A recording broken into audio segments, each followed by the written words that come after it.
ಇನ್ನು red line ವೆಚ್ಚ ಕಡಿತಕ್ಕೆ BMRCL ಮಹತ್ವದ ನಿರ್ಧಾರವನ್ನು ಕೈಗೊಂಡಿದೆ. ರೆಡ್ ಲೈನ್ನಲ್ಲಿ ಒಂದು ಸ್ಟೇಷನ್ನೇ ಕೈ ಬಿಡೋದಕ್ಕೆ ಚಿಂತನೆ ನಡೆದಿದೆ.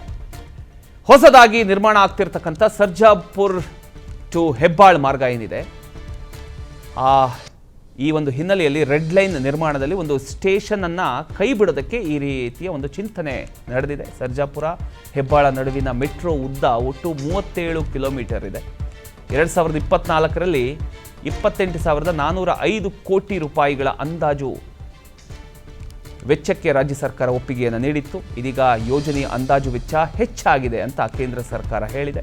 ಹೀಗಾಗಿ 2,920 ಕೋಟಿ ರೂಪಾಯಿ ವೆಚ್ಚ ಕಡಿತಗೊಳಿಸುವ ಬಗ್ಗೆ ಇದೀಗ ಚಿಂತನೆ ನಡೆದಿದೆ.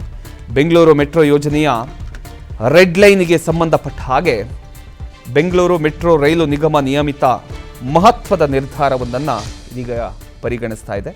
ಸರ್ಜಾಪುರದಿಂದ ಹೆಬ್ಬಾಳದ ತನಕ ನಿರ್ಮಾಣ ಆಗಲಿರೋ ಸುಮಾರು 37 ಕಿಲೋಮೀಟರ್ ಉದ್ದದ ರೆಡ್ ಲೈನ್ ಯೋಜನೆಯ ವೆಚ್ಚ ಗಣನೀಯವಾಗಿ ಏರಿಕೆ ಆಗಿರತಕ್ಕಂಥ ಹಿನ್ನೆಲೆಯಲ್ಲಿ ಒಂದು ಮೆಟ್ರೋ ನಿಲ್ದಾಣವನ್ನೇ ಕೈ ಬಿಡ್ತಕ್ಕಂಥ ಬಗ್ಗೆ ಇದೀಗ ಚರ್ಚೆಯನ್ನು ಮಾಡ್ತಾ ಇದ್ದಾರೆ.